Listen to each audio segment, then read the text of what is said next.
பகவத்கீதை 4வது அத்தியாயம் ஞான கர்ம சந்நியாச யோகம் 11வது வகுப்பு 18வது ஸ்லோகம். கர்மண்ய கர்மய பஷ்யேத் அகர்மணி ச கர்மயः ச புத்திமான் மனுஷ்யேஷு சயுக்த கிருத்ஸ்ன கர்ம கிருத் கர்மண்ய கர்மய பஷ்யேத்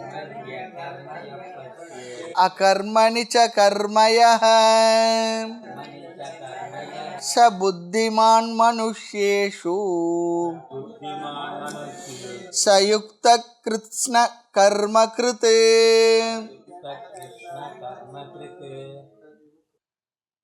இந்த முழு அத்தியாயத்தினுடைய சாரமான கருத்தை இந்த ஸ்லோகத்தினுடைய முதல் வரியில் ஒரே வரியில் வைத்திருக்கின்றார் என்று பார்த்தோம்.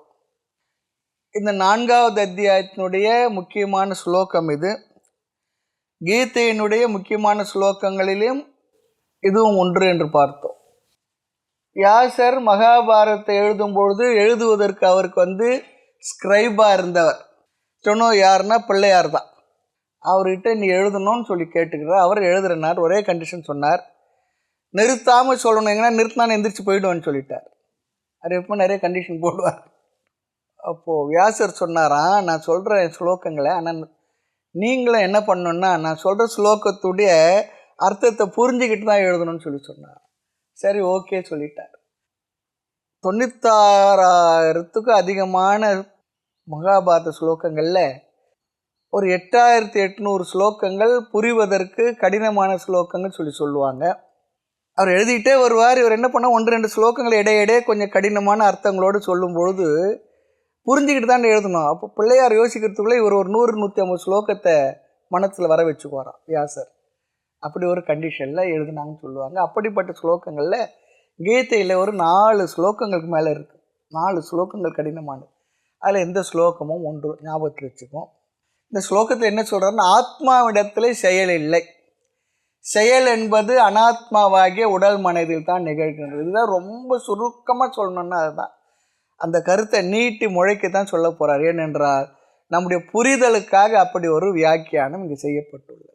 ஆத்மாவிடம் செயல் இல்லை, நிர்விகாரி. அது ஒரு செயலும் செய்வதும் இல்லை, செயலினுடைய பலனை அனுபவிப்பதில்லை. அதற்கு என்ன பார்த்தோம் 2வது அத்தியாயத்தில்? அகர்த்தா அபோக்தா. செயலையும் செய்வதில்லை, செயலின் விளைவையும் அனுபவிப்பதும் இல்லை.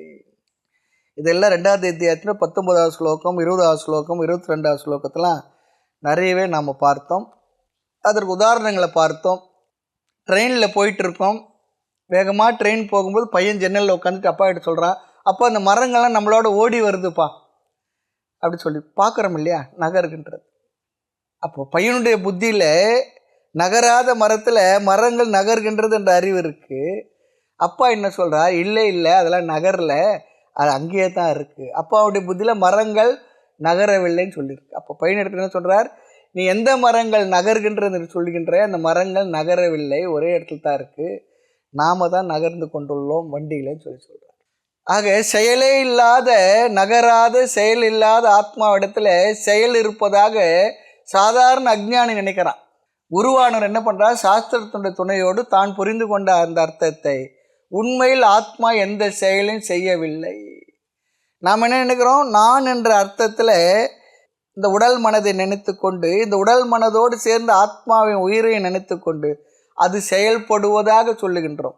ஆக இங்கு உபதேசம் என்னவென்றால், நான் என்ற இடத்துல ஆத்மாவாக நீ உன்னை புரிந்து கொண்டால் ஆத்மா ஒரு செயலையும் செய்வதே இல்லை. நைவ கர்ம கரோதி. ஒரு செயலையும் ஆத்மா செய்வதே இல்லை. அப்போ செயல் செய்வது எது? அனாத்மாவாகிய உடல் மனமே.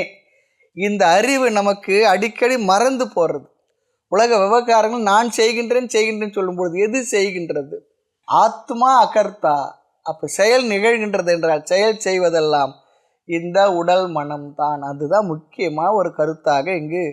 இது பெரிய கருத்தானா, இதுதான் பெரிய கருத்து தான், நமக்கு மனசில் தங்கிறது இல்லை. அடுத்து இன்னொரு உதாரணம் பார்த்தோம். கடற்கரையில் கரையில் நம்ம நிற்கிறோம், அப்பா பையன் நிற்கிறாங்க, கடலில் கப்பல் இருக்குது. பையன் சொல்கிறான், அப்பா கப்பல் பாறை நின்றுட்டு இருக்குன்னு சொல்கிறான். அப்பா சொல்கிறார், கப்பல் நிற்கலை, அது நகர்ந்துக்கிட்டு இருக்கு.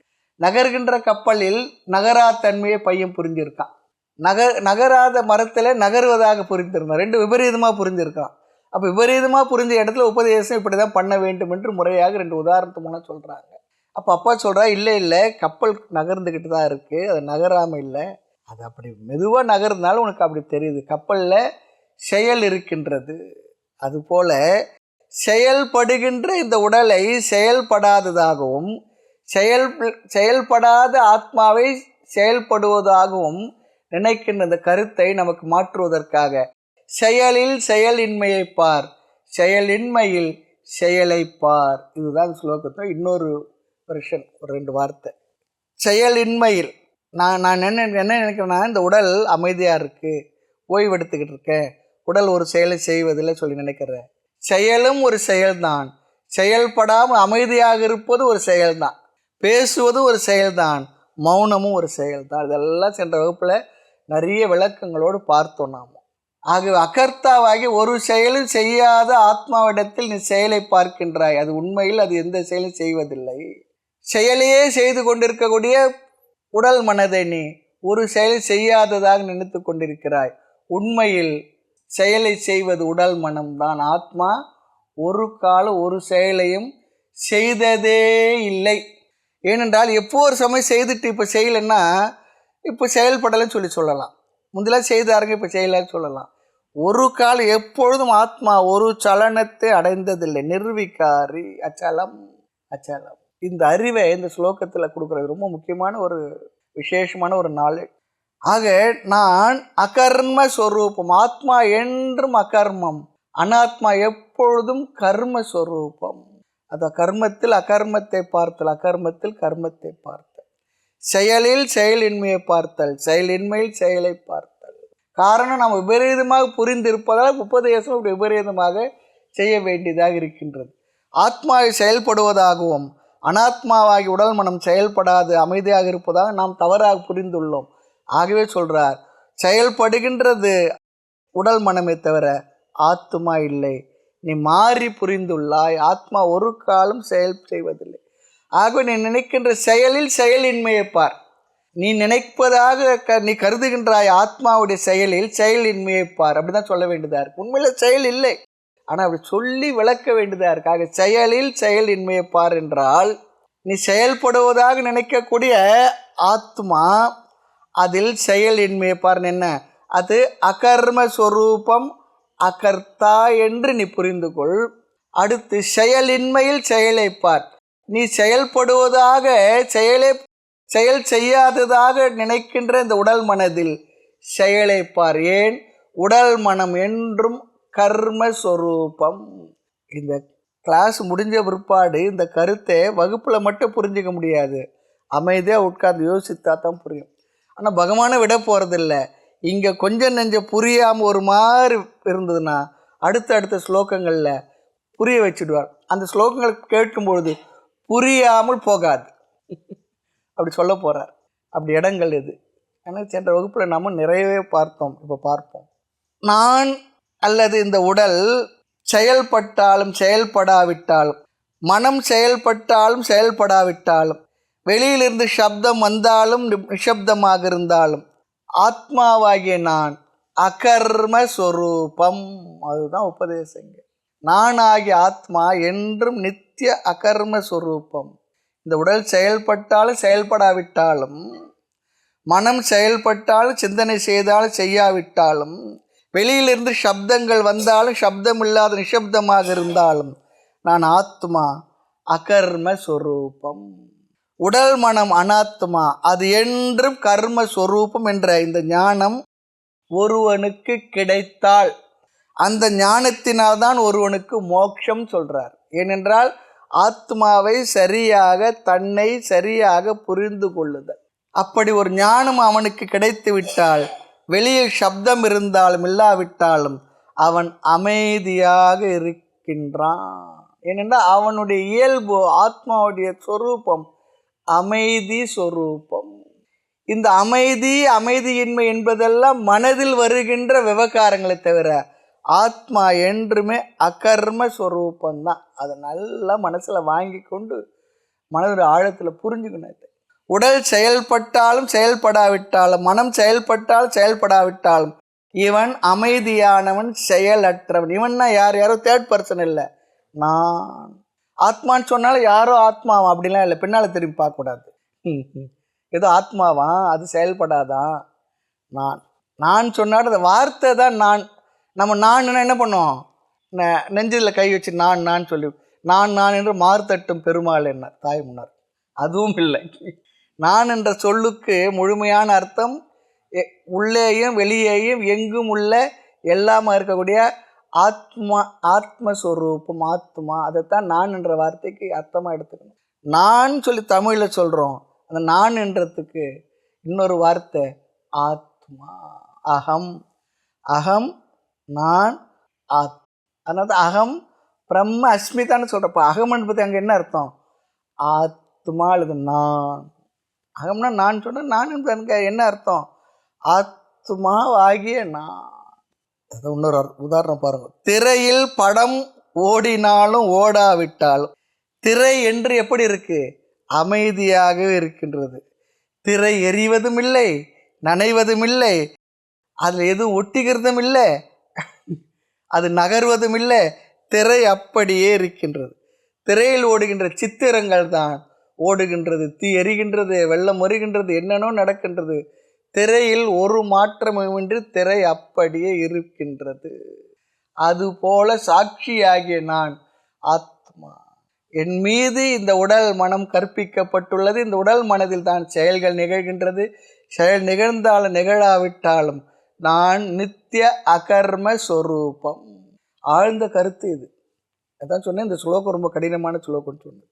அசங்கன் அதெல்லாம் அசங்கோகம் அசங்கோகம் அசங்கோகம். என்ன? அசங்கக அகம், அசங்கக அகம், சிவோகம் சிவோகம் சொல்கிறது போல அசங்கோகம் அசங்கம். இதெல்லாம் நிதித்தியாசனத்துக்கான வார்த்தைகள், லட்சணங்கள், ஆத்மாவுடைய லட்சணங்கள். ஆக பிராரப்த வசத்தில் செயல்கள், கடமைகள், பொறுப்புகள் இருக்கின்றது. அவைகளை நான் நிறைவேற்றுகின்றேன். செயலையும் நான் தான் பிரகாசப்படுத்துகின்றேன். செயலையும் செயலின்மையையும் நான் தான் பிரகாசப்படுத்துகின்றேன். என்ன? இந்த விளக்கை போல விளக்குடைய வெளிச்சத்தில் வகுப்பு நடக்கிறது, எழுதுறது நடக்கிறது, படிக்கிறது நடக்கிறது, சேர் போடுறோம், எந்திரிச்சு போகிறோம், எல்லா செயலும் நடக்கின்றது. ஆனால் வெளிச்சம் எப்படி இருக்குது? எதனோடும் சம்பந்தப்படவில்லை. நாம் போனால் வெளிச்சம் நம்ம கூட வந்துவிடுதான் இல்லை, அது அந்த இடத்துல அப்படியே. அதுபோல் இந்த உடல் மனமாகி அனாத்மாவுடைய செயல்களை என்னுடைய இருப்பில் தான் நிகழ்கின்றது. செயலின்மையும் என்னுடைய இருப்பில் தான் நிகழ்கின்றது. அனைத்தையும் பிரகாசப்படுத்துபவன் நான். பிரகாசப்படுத்தணும் ஒரு வார்த்தைக்கு சொல்கிறோம். அங்கே பிரகாஷம் ஏதோ ஒரு 100 வாட்ஸ் பல்ப் எரிஞ்சிக்கிட்டு இருக்கு அப்படிலாம் அர்த்தம் இல்லை. அப்படிலாம் அர்த்தம் எடுத்துக்கூட இந்த வார்த்தைகள் அப்படி பண்ணுறது. அதனுடைய இருப்பில் இதையெல்லாம் நிகழ்கின்றது. உதாரணம் எப்பவுமே ஏகதேசம்தான், ஒரு லெவலுக்கு தான் எடுக்கணும், முழுமையாக அதை பொறுத்து பார்க்கக்கூடாது. ஆக பொறுப்புகள் என்று சும்மா இருக்கும் பொழுதும் நான் தான் சும்மா இருக்கும் தன்மையும் பிரகாசப்படுத்துகின்றேன். செயலின்மையும் நானே தான் பிரகாசப்படுத்த. செயலின்மை என் மீது நிகழ்கின்றது, செயலும் என் மீது நிகழ்கின்றது. அப்போ நான் யார்? நான் என்றும் அசங்க சொரூபம். அசங்கோகம் அசங்கோகம் அசங்கோ அசங்கக அகம், அகம் அசங்கக. நான் எதனோடும் ஒட்டாதவன், நான் எந்த செயலை செய்பவன் இல்லை, அகர்த்தா. இந்த உடல் மனம் என்றும் கர்மஸ்வரூபம். அதை ஞாபகம் வச்சுக்கணும். இந்த ஒரு கருத்து புரியாத காரணத்தினால்தான் பல சாஸ்திரங்கள் உருவாகி இருக்கின்றது என்று சொல்லுகின்றார்கள் பெரியவர்கள்.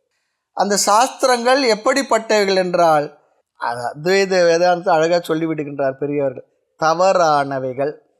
பொதுவாக யோக சாஸ்திரம் சொல்லுகின்ற ஒழுக்க முறைகள், சாதனை நிலைகள் எல்லாம் ரொம்ப அற்புதம், சரியானது தான். ஆனால் அவர்கள் சொல்லுகின்ற பிலாசபி தான் தவறு என்று சொல்லுவோம். அதை நாம் ஏற்பதில்லை. அவர்கள் மோட்சம் என்றால் என்ன சொல்கிறாங்க? சமாதி. சமாதி நிலையில் எண்ணங்கள் அற்று அமைதியாக இருப்பது சமாதி. ஆனால் ஒரு சித்தர் வேறு மாதிரி சொல்கிறார், எட்டாத வஸ்துவை எட்டி பிடிப்பதற்கு எடுத்து அடி வைப்பது சமாதின்றார். நல்ல வார்த்தை அது. நாம் என்ன சொல்கிறோம்? மனமானது ஒடுங்கி அமைதி பெற்று விட்டால் அதுதான் சமாதின்னு சொல்கிறோம். சமாதானம் சொல்கிறோம் பாருங்க, அதுதான் ஏறக்குறைய சமாதி என்ற வார்த்தை அவங்க சொல்கிறாங்க. சமாதி என்பது மோட்சம் இல்லை. இந்த இயம நியம ஆசன பிராணாயாம பிரத்யாகார தாரண தியான சமாதி. தியானத்தில் தியானம்னா நம்ம இன்னொரு தவறுக்கான கருத்து நினச்சிருக்கோம். 6வது அத்தியாயத்தில் கொஞ்சம் விஸ்தாரமாக பார்க்க போகிறோம். ரொம்ப விசேஷமான கருத்தெல்லாம் அங்கே தியான யோக அத்தியாயத்தில் தியானத்தில் என்னென்னலாம் தவறுகளை நாம் செய்வோமோ அங்கெல்லாம் நம்ம அலசி ஆராய போகிறோம். காரணம் தியானம் என்ற இந்த மெடிடேஷன்ற வேர்டு இருக்குது, அது ஒரு மாதிரி எல்லாருமே ஒரு அட்ராக்டிவ் வேர்டாக இருக்குது. அது முறையாக செய்தால் மெடிடேஷன், இல்லைன்னா என்னென்ன மேடிடேஷன் ஆகிடும். ஆனால் அதுதான் நடந்துக்கிட்டு இருக்கு. அந்த அத்தியாயத்தை கேட்ட பிற்பாடு அதனால தான் யாருன்னா வந்து மெடிடேஷன் கேட்டாங்கன்னா நாம் ஒரு மாதிரி ஒரு ஜபம் ஏதோ செய்யுங்க சொல்லி அனுப்பிவிட்டோம். மெடிடேஷன் என்பது முறையாக அதை பற்றி விஷயங்களை தெரிஞ்ச பிற்பாடு தான் மெடிடேஷன் சொல்லி கொடுத்தா சரியாக பிரயோஜனம் இருக்கும். ஆனால் எல்லாருக்குமே தியானம் சொல்லி கொடுங்கோ, தியானம் சொல்லி கொடுங்கோ. தியானம்னா ஒரு பெரிய ஒரு ஆர்வமாக இருக்குது. வாஸ்தவம் தான். அது எது தியானம் தெரியணுமே, எது தியானம். ஆக மோட்சம் என்றால் என்ன? மனதினுடைய செயலற்ற தன்மை தான் மோட்சம் என்று சொல்லுகின்றார்கள். மனதில் ஏதாவது எண்ணம் வந்து விட்டால் அது மோட்சம் இல்லை என்று சொல்லுகின்றார்கள். ஆனால் பகவான் இங்கே சொல்கிற தியானத்தை பற்றி சொல்கிற தியானம்னா என்னென்னா, தியானத்தில் மனசு என்ன தெரியுங்களா பண்ணும்? போய் வந்துக்கிட்டு தான் இருக்கும். ஸ்டில் மைண்ட் இருக்காது. ஸ்டில் மைண்ட் இருந்ததுன்னா அது சமாதி. தியானத்தில் சலனம் இருக்கும், போய் வந்துக்கிட்டு இருந்தால் தான் அதுக்கு பேர் தான் தியானம். அந்த தியானத்தினுடைய பலன் தான் என்ன? சமாதி. மனம் அமைதி பெற்று ஒடுங்கி விடுவது. ஆனால் ஒடுங்கின மனம் மறுபடியும் என்ன பண்ணோம்? வெளிப்படும். அப்போ மறுபடியும் மைண்டு பழைய வேலைகளை செய்யும். அதனால தான் நம்ம வேதாந்தம் என்ன சொல்கிறோன்னா, மனம் ஒடுங்கிறது மனம் வெளிப்படுறது இயல்பு. அந்த மனதில் வெறும் மற்ற சாதனங்கள் இல்லாமல் மூச்சு பயிற்சினாலே வேறு ஏதோ சில விதமான பயிற்சிகள்லாம் மனதை அடக்க வேண்டும், ஸ்டில் மைண்ட் ஆகணும்னு சொல்லி சொன்னால், ராவாக ஒரு மாதிரி இருக்கிற எல்லா விதமான குறைபாடுகளோடு கூடிய மனம் நீண்ட சாதனங்களினால் அமைதி பெற்று ஒடுங்கி இருக்கும். மறுபடியும் வெளிப்படும் பொழுது ஏற்கனவே அதனுள்ள என்னென்னலாம் இருந்த கோப தாபங்கள் குரோதங்கள் அது இது உணர்ச்சிகள் தவறான விஷயங்கள் எல்லாத்தோடு தான் அந்த மனசு இருக்கும். அதை ஒழுங்குபடுத்தாத மனதை மட்டும் அமைதிப்படுத்துகின்ற கான்சன்ட்ரேஷன் மட்டும் செய்தோம்னா அது உள்ள எல்லாம் இருக்குன்னு சொல்லுவோம். இந்த சில நேரத்தை என்ன பண்ணுவோம்னா, வீடு ஒழிச்சு போடும்பொழுது பொருள்களை எடுத்து போட்டு ஒரு போர்வையில் மூடி வச்சுருப்போம். அது எல்லார் வீட்டுக்கு பின்னால் அப்படி ஒன்று இருக்கும். பார்வையாளர் மத்தியில் அதெல்லாம் இருக்காது. பின்னால் போய் பார்த்தா எல்லாம் போட்டு மூடி வச்சுருக்கோம். அதுக்குள்ளே எல்லாம் போட்டு மூடி வச்சுக்கிற வேலையை தான் நம்ம அதில் பண்ணிடுறோம். ஆக தியானத்தில் சென்று வர மனம் அது அமைதி பெற்று விட்டால், அமர்ந்து விட்டால் அதுக்கு பேர் தான் சமாதி. ஆனால் நாம் என்ன சொல்கிறோம்? தன்னை பற்றி ஆத்மாவை பற்றி அறிவோடு ஞானம்தான் மோட்சத்தை தரும். அந்த ஞானத்தோடு மனதை அமைதிப்படுத்தி இருந்துகிட்டு இருக்கலாம். இந்த இடத்துல என்ன சொல்ல, மனம் அமைதியாக இருந்தாலும் இல்லை என்றாலும் நான் யார்? ஆத்மா, அகர்த்தா, அபோக்தா. மனசு எங்கன்னா சுத்தோட்டம் என்ன வேணா பண்ணணும், என்ன பண்ணனாலும் பண்ணலனாலும் நான் அமைதியான ஆனந்த ஆத்மா. அந்த அறிவை ரொம்ப அழகாக கொடுக்குறார். இந்த கருத்து பெரிய விசேஷமான கருத்து தான். யோசித்தா தான் புரியும். எவ்வளோ பல விஷயங்களை சால்வ் பண்ணிவிடுது இந்த கருத்து. இல்லைன்னா என் மனசு அமைதியாக இல்லை, அது இல்லை, இது இல்லை, அப்படி இல்லை, இப்படி இருக்குது, அது இருக்குது. அதுலேயே முயற்சி பண்ணி வெளியில் இருக்க விஷயங்களையே அமைதிப்படுத்தி சரிப்படுத்தி நான் அமைதியாக இருக்குன்னு நினைக்கிறேன். அது எப்பவும் அப்படி தான் இருக்கும். அது அமைதியாக இருந்தாலும் அமைதியாக இல்லை என்றாலும் நீ அமைதி சொரூபம், அகர்த்தா அகர்ம சொரூபம். இந்த ஞான மனசை ரொம்ப ஸ்திரமாகிடுச்சுன்னா நம்முன் அல்லது விழிப்பு நிலையில் எவ்வளவு செயல்கள் என்ன நடந்தாலும் கூட நாம் எப்படி இருப்போம்? அசையாது இருந்துக்குன்னு சொல்கிற அமைதியாக இருந்து காரியங்களை பார்த்துக்கிட்டு இருப்போம். மனசு சஞ்சலமே வராது, வருத்தம் வராது, துயரம் வராது. நடக்கட்டும். நல்ல கருத்து இது. ஞான கர்ம சன்னியாசி முக்கியமான விஷயத்தை சொல்கிற கருத்து. அத்தியாத்ம சாரத்தை இதில் தான் வச்சுருக்கார். மோட்சத்துக்கான விஷயத்தையும் வச்சுருக்கார். பலனையும் சொல்ல போகிறார். ஆக மனதினுடைய செயலற்ற தன்மை சமாதின்னு சொல்கிறாங்க. மனதில் ஏதாவது எண்ணம் வந்து விட்டால் மோட்சம் கிடையாது என்று கூறுகின்றார்கள். ஆனால் பகவான் இங்கு சொல்லுகின்றார், அப்படிப்பட்ட நிலையெல்லாம் கிடையாது. இயற்கையில் சிருஷ்டியில் அப்படி முடியவே முடியாது. அனாத்மாவில் எப்பொழுதும் செயல்கள் நிகழ்ந்து கொண்டே தான் இருக்கின்றது. அந்த தத்துவத்தை சொல்லிதான் நடராஜ தத்துவம். நடராஜர் எப்போ என்ன பண்ணுறாருன்னா ஆடுகின்றார் சொல்கிறாரு பார். ஆட்டத்தை காண சொல்கிறவ எப்பவும் நடனம் ஆடிக்கொண்டே இருக்கு. அந்த உலகம் எப்பொழுதும் செயல்பட்டு கொண்டே இருக்கின்றது. இந்த உடலே பாருங்களேன், நல்லா தூங்குறோம், அடித்து போட்டவளோ தூங்குறோம். ஒரு 70-80 கிலோ எந்த ஊரில் இருக்கிறோம், எங்கே இருக்கோம் ஒன்றையும் தெரியல. ஆனால் உடலுக்குள்ளே செயல் நடக்கிறதா நடக்கலையா? ஹார்ட் ஃபங்க்ஷன் பண்ணுது, மூச்சு தசு புசுன்னு போய் வருது. சாப்பிட்ட ஏதோ என்ன வயிற்றில் போட்டதில் என்ன ஆகுது? அது உள்ளே உருட்டி ஜீரணமாகிறது. அதுவும் நடந்துக்கிட்டு தானே இருக்கு. எல்லாம் செயல்பட்டுக்கிட்டு இருக்கு இந்த உலகம். சிருஷ்டியினுடைய இயற்கை இயல்பு என்னென்ற செயல் வடிவம். ஆனால் ஆத்மாவாகிய நான் எந்த செயலையும் செய்பவன் இல்லை, அகர்ம சொரூபம். ஆகவே நான் கர்த்தாவே இல்லை, அகர்த்தா. நிறைய பெரிய விஷயம்தான் இங்கே தான் நம்ம பார்க்க முடியும். ஆக மனம் உடல் அனாத்மா, இது கர்மஸ்வரூபம். கடைசி மூச்சு விடுகின்ற வரை ஏதோ ஒரு செயல் இருந்து கொண்டு தான் இருக்கும், உடலுடைய அசைவாவது இருந்து கொண்டு தான் இருக்கும். ஆனால் எல்லாருக்கும் என்ன எதிர்பார்ப்பு? செயல் இருக்கும் வரை மோட்சம் இல்லை. எல்லாவற்றையும் விட்டு விட்டு ரிஷிகேஷ் முதலே உத்தரகாசி போல இடத்துக்கெல்லாம் போயிட்டால் அங்கே போய் தவம் பண்ணாதான் மோட்சம். பகவான் சொல்கிறார், நீ தவம் பண்ணன்னு சொல்லி போகிற, நீ செய்கிற தவமே பெரிய செயல்தான்றார். தத்துவத்தை புரிஞ்சுக்குன்னு சொல்கிறார். புரிஞ்சுக்கிட்டு போய் தவம் பண்ண. ஒன்றை விடுவதும் செயல், ஒன்றை செய்வதும் செயலே. விடுவதும் செயல்னு சொல்லிட்டார். சும்மா இருந்தால் அதுவும் செயலே. நம்ம கேட்குற என்ன பண்ணுறீங்க, சும்மா இருக்கிறேன்னா, சும்மா இருக்கிறது என்ன, அதுவும் செயல் தான் சொல்லிடுறார். சரி, இந்த இரண்டில் எது உயர்ந்தது? அது 5வது அத்தியாயத்தில் பார்க்கலாம். உடல் மனம் சூழ்நிலை அமைதியாக இருந்தாலும் இல்லாவிட்டாலும் அமைதியாக இருப்பதும் செயல், செயல் செய்வதும் செயல். இதை புரிந்து கொண்டால் நம்முடைய அமைதிக்கு உடல் மனம் சூழ்நிலை இவைகள் எதையும் நாம் சார்ந்திருக்க மாட்டோம். எதையும் நான் டிபெண்ட் பண்ணிஇல்லை என்னுடைய அமைதிக்கு. நான் நித்திய என்றும் அமைதி சொரூபமே. இந்த அமைதி இந்த அறிவினால் மனதில் குடிகொண்டு விட்டால் அப்புறம் என்ன, எப்படியாப்பட்ட காரியங்கள் நம்ம சுற்றி என்ன ஒரு நடந்தாலும் அமைதியான நதியினிலே ஓடமுன்னா. வீட்டில் யாராவது எதுனா டிவி போட்டாங்கன்னு சொல்லுவோம், நான் டிஸ்டர்ப் ஆகிடுறேன்னு சொல்கிறோம் இல்லையா சில நேரம். என்ன வீட்டில் உள்ள அமைதி என்னுடைய அமைதி நான் நினைக்கிறேன். ஆரம்பத்தில் ஜெபம் முதல்ல சாதனைலாம் செய்யும்போது கொஞ்சம் அப்படிலாம் ஒதுங்கி இருந்து அமைதியாக இருந்து செய்ய வேணும், அதில் தேவை தான் ஆரம்ப காலத்தில். சில நேரத்தில் வெளியில் அமைதி இல்லை என்றால் எனக்கு அமைதி இல்லைன்னு சொல்லி நினைக்கின்றோம். ஆகவே வேதாந்தம் படித்தவருக்கு என்ன, தீபாவளியில் எவ்வளோ பட்டாசு போட்டு சத்தம் வந்தாலும் அதே ரசிக்கணும். அமைதியான சூழ்நிலையிலும் சப்தமான சூழ்நிலையிலும் நான் என்ன நிஷப்தன். இந்த அறிவு இருக்குதா பாருங்க, ரொம்ப பிரயோஜனம். எங்கே போகிறேன்னா நான் அமைதியை தேடி எங்கேயோ போகிறேன்னா, எல்லா இடத்துலையும் என்னென்னா எல்லா இடத்துலையும் அப்படி தான். எங்கேயோ காட்டில் போயிருந்தாலும் ஓடும் மேகங்களும் ஒரு பாட்டு விழும், காதில் வந்து விழும். ஆமாம், வந்து விழாமல் இருக்காது. எங்கே போவோம், எங்கே போனாலும் இந்த மனசுக்குள்ளே அத்தனை பேர் உட்காந்துக்கிட்டு இருக்காங்களே, அதை சுமந்துக்கிட்டு தானே போகிறோம்.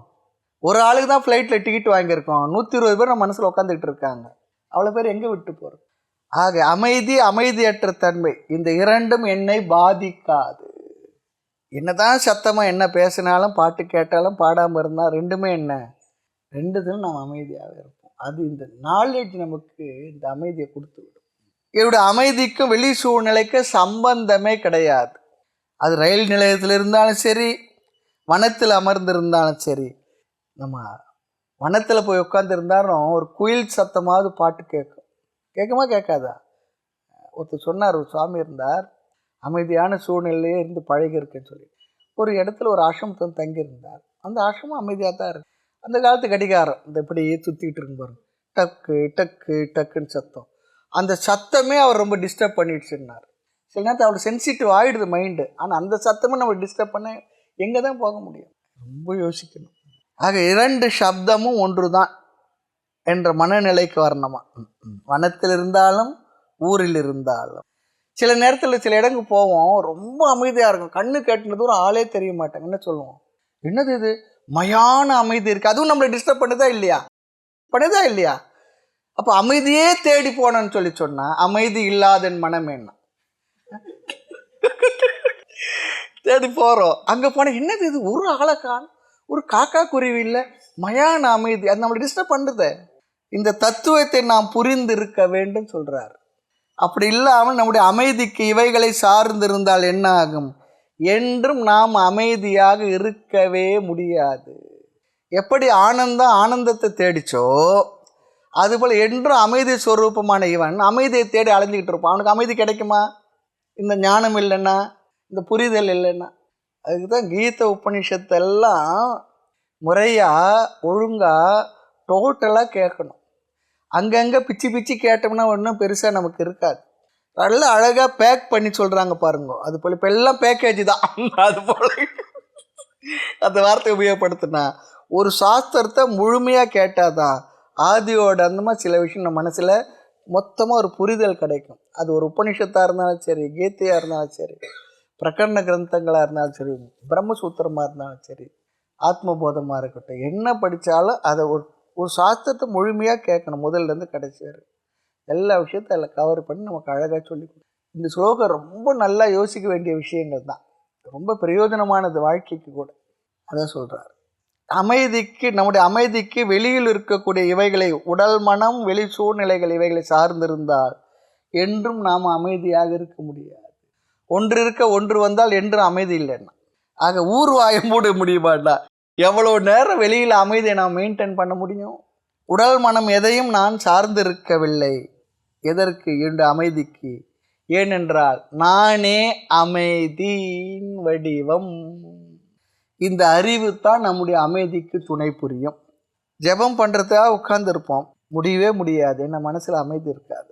அந்த மனதை என்ன பண்ணும்? அந்த நேரத்தில் நம்ம சொல்லுவோம், பொதுவாக நம்ம ஆத்ம தத்துவ ஞான விஷயம் சிந்தனை பண்ணிகிட்டு இருக்கும்போது மனசு கொஞ்சம் சரியாகனா ஜெபம் பண்ண ஆரம்பிக்கும். ஜெபமும் பண்ண முடியல, என்ன பண்ணோம்? அந்த மனதையே நாம் விலகி நின்று சாட்சியாக பார்க்க ஆரம்பிச்சிடணும். எப்படி வெளியில் பிள்ளைங்களாம் விளையாடுச்சுன்னா அப்படியே பார்த்துக்கிட்டு இருப்போமோ, அது போல் இந்த மனசையே நாம் என்ன பண்ணணும்? அதிலிருந்து விலகி நின்று, நீ என்ன பண்ணுறியா பண்ணு, ஆட்டம் போடுறியா, என்னென்ன பண்ணு, போறியா வர்றியா, எல்லாம் பண்ணு, நான் பார்த்துக்கிட்டு இருக்கேன். எல்லாம் ஒரு சாதனங்கள்னு சில விஷயங்கள் இதெல்லாம். அதனால தான் ரெண்டு தான் இருக்குது. ஒன்று இந்த மனதை சரிப்படுத்த பார்க்கறது, கடைசியாக இந்த மனசு அனாத்மா தானே, தூரம் தூக்கி போட்டு என்னென்னா கடந்து போட்டோம், போ சுத்தம் பண்ணி பார்ப்போம். இல்லைன்னா என்ன பண்ணுவோம்? மொத்தமாக வாரி தூக்கி போட்டுருது. ரெண்டு விஷயம் பண்ணலாம். சரிப்படுத்த முடியல என்ன பண்ணுறது? கடைசியில் மனசு நான் இல்லைன்னு சொல்ல போகிறேன். நான் இல்லாத அந்த மனசை என்ன எப்படி இருந்தால் இருந்துட்டு போட்டோம். ஆனால் எப்படி இருந்தாலும் போட்டோன்னு சொல்கிறதுக்கும் ஒரு தெளிவு இருந்தால் தான் முடியும். இல்லைன்னா அது நம்மளை பாதிச்சுக்கிட்டே இருக்கும், டிஸ்டர்ப் பண்ணிக்கிட்டே இருக்கும். அது உள்ள எல்லாம் உட்காந்துட்டு ஒன்று ஒன்றா வந்து எட்டி எட்டி பார்த்து நம்மளை கிண்டல் பண்ணிட்டு போவோம். பார்த்தியா நான் இருக்கேன். ஆக மனசே சாட்சியாக பார்க்க வேண்டும். மனதிலோட எண்ணங்களை நாம் கவனிக்க, அதெல்லாம் தியான யோகத்தில் நம்ம பார்ப்போம், விரிவாக பார்ப்போம். இதெல்லாம் ஆரம்ப காலத்திலே பார்த்துடுவோம். அதில் உடலினுடைய அமைதி இல்லை, மனதுடைய அமைதியும் அமைதி இல்லை. அவைகள் பீஜமாக விதை வடிவில் நம்மிடத்திலே ஒடுங்கி இருக்கின்றது, அவ்வியக்தமாக மீண்டும் வெளிப்படும், ஆட்டம் போடும். வாதுக்கு வந்தெதிர்த்த மல்லரை போல் பார்த்த மனம் ஏதுக்கு கூத்தாடுது எந்தாய் பராபரமே சொல்கிறார். சில நேரத்தில் ஜெபம் பண்ணுவோம், கொஞ்சம் அமைதியாக இருக்கும். சில நாட்கள் என்ன பண்ணுவோம், ஒன்றும் பண்ண முடியாது, மனசு ரொம்ப ஃபோர்ஸாக வேலை செய்ய ஆரம்பிக்கும். ஒரு நேரம் மனசு அமைதியாக இருக்கும், பல நேரம் அமைதியாக இருக்கிறது இல்லை. ஆக என்ன பண்ணோம்? மனமே இது உன்னுடைய சுபாவம். ஆமாம், அமைதியாக இருக்கிறது, அமைதியாக இல்லாத இருக்கிறது, ஆட்டம் போடுறது எல்லாம் உன்னுடைய சுபாவம், இயல்பு. ஆனால் நான் யார்? நான் சாட்சி சொரூபம், சாட்சி. இந்த ஞானம் இதுதான் சுதந்திரம், இதுதான் மோட்சம். இந்த ஞானம் இல்லை என்றால் என்ன பண்ணுவோம்? வெளியிலேயே அல்லது அமைதியை தேடி தேடி முயன்று கொண்டிருப்போம். பிறகு வெற்றிகரமாக தோல்வியை அடைவோம்.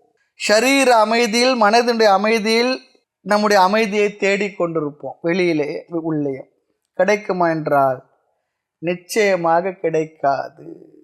எங்கே நிம்மதி என்ன பாருங்க, அப்படிதான் இருந்துகிட்டு இருக்கும். ஆக இயற்கையில் இந்த அமைதி, இயற்கைன்னா இந்த பிரபஞ்சத்தில் அமைதி கிடைக்காது. ஏன்னா அது கர்ம சொரூபம். ஆக அகர்மத்தில் கர்மத்தை எவன் பார்க்கின்றானோ, அகர்ம சரீர செயலின் மேல் செயலை எவன் பார்க்கின்றானோ அவன் தான் ஞானி, அதுவே மோட்சம் சொல்றார். இனி முதல் பகுதியினுடைய பலன் என்ன? கர்மணி அகர்மய பஷ்யத். இங்கு எதை நாம் சேர்த்து கொள்ள வேண்டும் என்றால், ஆத்மாவிடத்தில் இருப்பதாக நினைத்து கொண்டிருக்கின்றானோ, ஆத்மாவிடத்தில் செயல் இருப்பதாக நினைத்து கொண்டிருக்கின்றான், அனாத்மாவிடத்தில் செயலின்மை நினைத்து கொண்டிருக்கிறான். அப்படி நினைத்து கொண்டிருப்பவன் என்னவா? கர்மத்தில் அகர்மத்தை அவன் பார்க்கின்றானோ, ஆத்மாவிடத்திலே செயலை எவன் பார்த்து கொண்டிருக்கிறானோ அவன் என்ன? ஆத்மா அகர்ம சொரூபம், செயல்படாதது என்று புரிந்து கொள்கின்றான். இதனால் என்ன பலன் என்றால், ஆத்மா என்றால் அகம் அல்லது நான், என்னிடத்தில் இருக்க செயலில் செயலின்மையை பார்த்தல். ஆத்மாவிடத்தில் இருப்பதாக நினைத்த செயலில் செயலின்மையை பார்க்க வேண்டும். மீண்டும் ஞாபகம் வச்சுக்கணும், இந்த வார்த்தை, இந்த கருத்து ரொம்ப முக்கியம். ஆத்மாவிடத்தில் செயல் இருப்பதாக நினைத்த இந்த ஆத்மாவிடத்தில் செயலின்மையை, அதன் உண்மைத்தன்மையை பார்த்தல். ஒவ்வொரு செயலிலும் செயலின்மையை பார்க்க வேண்டும். நான் அப்படிதான் நினைச்சிருக்கேன். ஆத்மா நான் என்றால் ஆத்மான்னு தெரியல, நான் செயல்படுகிறேன் தவறாக ஆத்மா தான் செயல்படுவதான் நினைத்து கொண்டிருந்தார். இல்லை எனக்கு அப்படிலாம் இல்லை, ஆத்மா செயல்படாத அறிவு இருக்குன்னா அவங்களுக்கு இந்த உபதேசம் இல்லை, போயிட்டு வாங்கன்னு சொல்லிடு. அவங்களுக்கு சொல்லலை. யார் விபரீதமாக புரிந்து கொண்டிருக்கிறார்களோ அவர்களுக்கு தான் இங்கே உபதேசம். இதனால் என்ன பலன்? நம்முடைய துயரங்கள் இதெல்லாம் என்னவா போய்விடும் சொல்கிறார். நம்முடைய இடத்துல இருக்க கில்ட்டி ஃபீலிங், குற்ற உணர்வு. நிறைய நேரங்கள் நம்ம இடத்துல நிறைய விஷயங்களில் நம்ம சரியாக செயல்படாமல் விட்ட விஷயங்கள், நம்முடைய விருப்ப வெறுப்பினால் நிறைய விஷயங்கள் என்னென்னோ செய்திருப்போம். அதெல்லாம் சில நேரத்தில் நம்ம மனசில் குற்ற உணர்வாக உறுத்திக்கிட்டே இருக்கும், கடைசி வரைக்கும் இருக்கும் மைண்டில். அது நம்ம பல சமயங்களில் வாட்டுகின்றது, வதைக்கின்றது. தைத்திரிய உபநிஷத்து பேசும், மோட்சத்தை அடைந்தவன் எதனால் வாட்டப்படுவதில்லை என்றார். நல்ல அழகான வார்த்தை பாருங்கள். கிமகம் சாது ந கரவம் கிமகம் பாபம் அகரவம் இதி ஏகஹிம்ஹ வாவன தபதி. நான் ஏன் இதை செய்தேன், நான் ஏன் இதை செய்யவில்லை என்கின்ற எண்ணங்கள் ஒருவனை வாட்டுவதில்லை. எப்பொழுது? மோட்சத்தை அடைந்த பிறகு. கிமக ந கரவம், நான் ஏன் இதை செய்யவில்லை, நான் ஏன் இதை செய்தேன், இந்த எண்ணம் அவனை வாட்டுவதில்லை. எப்பொழுது? இந்த நான் ஆத்மா, அது அகர்ம ஸ்வரூபம் என்று புரிந்த பிறகு. செயலற்ற ஆத்மாவில் எங்கு செயல் வந்தது? நான் இதை செய்தது தவறு, இதை செய்யாதது தவறு இல்லையா? ஒரு உதாரணம் சொன்னார். நான் காலையில் எந்திரிக்கணும்னு நினச்சேன், காலையில் எந்திரிச்சு குளிச்சு முடித்து பூஜைக்கு வந்துடணும், ஆசிரமத்துக்கு வந்து. அல்லது டாக்டர் நல்லா நடக்க சொல்லியிருக்கா, வாக்கிங் ஆரோக்கியத்துக்கு நல்லதுன்னு சொல்லியிருக்கா, அது நடக்கணும்னு சொல்லி நினச்சேன். நினச்சது உண்மை தான், எழுந்திருக்க முடியல, நடக்க முடியல, வருத்தம். ஆனால் அதை இதில் அதுக்காக நியாயப்படுத்தி கூடாது, அது வேறு. ஒரு உதாரணத்துக்கு தான் சொல்கிறோம். இல்லை, நான் அடிக்கடி சொல்லியிருக்கேன். டாக்டர் சொல்கிறார், நீங்கள் நல்லா நடக்கணுன்னார். என்னங்க டாக்டர், நடக்கிற வேலையை சொல்லுங்கள் டாக்டர்னார். இல்லைங்க, நீங்கள் நடக்கணும், அதான் நடக்கிற வேலையை சொல்லுங்கன்னு. நான் என்று அகர்ம ஸ்வரூபம், செயலற்றவன் என்று புரிந்து கொண்டால் இந்த ஞானம் வந்துவிட்டு என்ன ஆகுமா? உடல் மனம் அதன் வேலையை செய்கின்றது. நான் எதையும் செய்பவன் இல்லை, செய்தவனும் இல்லை. ஆகவே இந்த குற்ற உணர்விலிருந்து அவன் விடுபட்டு விடுகின்றான். அதுக்காக மறுபடியும் தப்பு பண்ணிட்டு குற்ற உணர்வில் இந்த வரியை வச்சு விடுபட சொல்லாதீங்க. ஏனென்றால் அதர்மமாக வாழ்ந்தவன் தர்மமாக வாழ ஆரம்பித்து கர்மயோகத்தை செய்து பக்தி யோகத்தை செய்த பிற்பாடு அவருக்கு முமுட்சுத்துவம் ஞானத்துக்கு வந்திருக்கிறான். அவனால் மறுபடியும் அவரெல்லாம் பண்ண முடியாது, அப்படி பண்ண மாட்டான்னு நினச்சிதான் சாஸ்திரம் இந்த உபதேசத்தை பண்ணுறது. நம்ம தவறாக புரிஞ்சுக்க கூடாது. இந்த லெவலுக்கு வந்துட்டோம் நினச்சா கூட அவனால் என்ன பண்ண முடியாது, அதர்மமாக நினைக்க கூட முடியாது, செயல்படுறது அடுத்து இருக்கட்டும். அவனுக்கு சொல்கிற உபதேசம். ஜனகருடைய சபையில் ஒரு நாள் ஒரு கேஸ் வந்தது. என்னென்னா, அவருடைய பெரிய பழத்தோட்டம், அதில் ஒரு சில பழங்களை திருடி கொண்டு வந்து நிறுத்தினாங்க. அவனுக்கு ஜனக மகாராஜா ஞானின்னு சொல்லிட்டு ஏதோ ஒரு ஞானின்னு தெரிஞ்சிருக்கும் போல இருக்கு. நான் இந்த எதுவுமே பழங்களெல்லாம் நான் பறிக்கவில்லை ராஜா, இந்த கைகள் தான் பறித்தது. ராஜா அழகாக சொன்னான், நான் உனக்கு தண்டனை கொடுக்கவில்லை, கைகளுக்கு தான் தண்டனை கொடுக்குறேன்னார். எப்படி? அப்படியே இருக்குது, தவறாகவும் புரிஞ்சிக்கூடாது. ஆக இன்னொன்று இருக்குது, ஒரு தூக்கத்தில் இன்னொருத்தர் உதச்சிட்டார், அதுக்காக வருந்துவாரான்னா இல்லை, தூக்கத்தில் தான் நாம அவரை பெருசாக பாராட்டிக்கிட்டு இருக்க முடியும், குற்ற உணர்வு வராது. ஆனால் விழிப்பு நிலையில் செய்தால் கட்டாயமாக அவர் 2 உதவிட்டார்லாம், மற்றவங்க 4 உதவிட்டார். ஆக தூக்கத்தில் குரட்டை விடுறோம், என்ன ஆகுது, மற்றவங்க டிஸ்டர்பாக இருக்குது, அதுக்கு நாம பொறுப்பு. குரட்டை விடுறது தெரியாத குரட்டை விட்டுக்கிட்டு இருக்கோம், நமக்கு தெரியுதா என்ன? அதுபோல் உடல் மனம் செய்கின்றது, செயல்படுகின்றது. நான் ஆத்மா, அது அகர்ம ஸ்வரூபம் என்ற ஞானம் வந்து விட்டால் செயலால் வரும் குற்ற உணர்வு நம்மை பாதிப்பதில்லை, பாதிக்காது. இந்த ஞானம் வந்தால் இந்த உடல் சில சமயத்தில் செய்ய வேண்டியதை செய்கின்றது, சில சமயம் செய்யாமல் விட்டு விடுகின்றது. இந்த மனம் சில நேரத்தை சிந்திக்க வேண்டியது சிந்திக்கின்றது, சில நேரத்தை சிந்திக்க வேண்டாதது சிந்திக்கின்றது. அப்போது என்னென்னா, நான் இதற்கு பொறுப்பில்லை, நான் செய்யவில்லை. அப்போது ஆத்ம ஞானம் ஒருவனை பொறுப்பற்றதை ஆக்குகின்றதா என்றால், பொறுப்புடன் பொறுப்பற்றதுன்னு உடல் மனம் நல்லதும் செய்யும், தீமையும் செய்யும், தவறும் செய்கின்றது. அதன் பலனே என்ன? உடல் மனம் வாங்குகின்ற அனுபவிக்கும். அதனால தான் சில இடத்துல ரொம்ப அழகாக சொல்லி, எதனால் எந்த கருவிகளினால் நாம் எந்த தவறை செய்கின்றோமோ அந்த கருவிகளுக்கு அந்த துன்பம் அடையும். அது நிறைய விஷயங்கள்லாம் சொல்லியிருக்கு. யார் விட்டு விஷயமோ நமக்கு இல்லைன்னா கூட ரொம்ப யாருன்னா பேசிட்டுனா அப்படியே நம்ம இப்படி இருக்கா பார்த்துறோம், காது நல்லா கூர்மையாக அங்கே போயிடும், ஃபோக்கஸாக இருக்கும். இன்னொருத்தர் விஷயம் நமக்கு எது அப்படி செய்த என்ன ஆகணும்? சில பேர் பார்க்கும்பொழுது ஒரு மாதிரி. அதுபோல் எந்தெந்த கருவிகள் சில நேரத்தில் நிறைய பேர் ஹர்ட் பண்ணுறது பயன்படுத்த எது தெரியுங்களா? நாக்கு தான். நாவடங்க 4 மடங்கு. நாக்கில் தான் நிறைய தவறு செய்கிறோம் பேச்சினால். ரொம்ப ஜாகிரதையாக பேசுகிறோம். அப்போ எதுனாலும் எந்த தவறு செய்கிறோம் அந்தந்த பொறிப்புலன்களுக்கு அந்தந்த தண்டனை கிடைக்கும். ஆக உடல் மனம் அதன் பலனையும் அனுபவிக்கும் வாங்கி கொள்ளும். அதனால தான் பட்டினத்தார் என்ன பண்ணாருன்னா, ஒரு நாள் வீட்டுக்கு போனார், சாப்பாடு கேட்டார். ஏதோ அந்த நேரம் அன்றைக்கி மௌன விரதம், வயிற்றுக்கு மௌன விரதம்லாம் இல்லையே. அவர் பசி எடுத்தோடனே கை தட்டினார் அவர் வீட்டு முன்னே போயிட்டு. அந்த வீட்டில் இருந்து கோவம் வந்துடுச்சு. என்ன எனக்கு சாப்பாடு, அதில் வேறு கேட்கறது விஷயம், அதில் வேறு பெரிய இதுவோ, வாய் திறந்து பேச மாட்டிங்களோ. அப்புறம் வந்தாரா, விருப்பமுடன் என் பசிக்கு உருக்கமுடன் உணவு கொண்டு வந்தால் உண்பேன், இல்லை என்ற பெருக்க தவிக்கணும் போகேன்னு சொல்லிட்டு பசி வந்தவன மனசே, உனக்கு தானே பசி தெரியுது, நீ படு, வயிறு உனக்கு தானே பசின்ற, நீ அவஸ்தைப்படு, நான் போக மாட்டேன் அப்படி சொல்லணுன்னா எந்த ஞானம் இருந்தால் அவர் சொல்லியிருப்பார். ஆக எதையுமே ஆத்மா வாங்குவதும் இல்லை விடுவதும் இல்லை. நான் நல்லதையும் வாங்குவதில்லை கெட்டதையும் வாங்குவதில்லை. ஏன் என்றால் நான் ஆத்மா. நல்லதையும் செய்வதில்லை தீயதையும் செய்வதில்லை. ஏதாவது கேட்டால் உடம்பை கேளு மனதை கேளு, என்ன கேட்காது. கவர்மெண்ட் ஆஃபீஸில் என்ன போய் கேட்டாலும் அவரு கேட்ற அவரு பாரு அவரை பாரு இன்னும் கேட்காது. ஆனால் அவர் தான் செய்யலாம். ஆனால் அவர் அப்படியே சுற்றி விட்டுருவார். சொல்லுவோம் நிறைய நேரம் சுற்றி விட்டுருவாங்க. ஆனால் இந்த ஞானம் எல்லாம் ஒரு காஷன் ஞாபகம் வச்சுக்கணும். இந்த ஞானம் எல்லாம் வெளியில் சொல்லக்கூடாத ஞானம் ஞாபகம் வச்சுக்கணும். வெளியில் சொல்லக்கூடாத, நம்மிடத்தில் மட்டும் புரிந்து வைத்து கொள்ள வேண்டிய ஞானம் நான் மட்டும் புரிந்து கொள்ளணும். இது என்ன உயர்ந்த நிலையில். ஆக குற்ற உணர்வு நீக்கப்படும், அதுவும் ஒரு வகையான மோட்சமே. அதனால தான் சொன்னார் இந்த தத்துவம் கர்மனோ ககனோ கதிகி கவயக அபி மோகிதாக அப்படின்னு சொல்லி பகவான் முன்னாடியே சொல்லிட்டார். இது ஒரு ஆழ்ந்த கருத்து. இது என்னதான் கேட்டாலும் வகுப்பு முடிந்து சென்ற பிற்பாடு என்னவோ சொன்னார், என்னவோ வாய் தான் சொல்கிறது, மனசு தான் மனசு அதில் நிற்கிறது இல்லை. இல்லை மனசு கூட சொல்லும், நமக்கு புத்தியில் போய் அது பொருந்துறது இல்லை. இந்த ஞானம் நன்கு வந்து நிஷ்டை வந்த பிறகுதான் இந்த பாவனையை நமக்கு வரும்னு சொல்கிறார். நாம் புரிந்து கொள்ளணுமா, ஆத்மா மனதுக்கு சாட்சியாக இருக்க வேண்டும். மனதை சாட்சியாக பார்க்கணும்.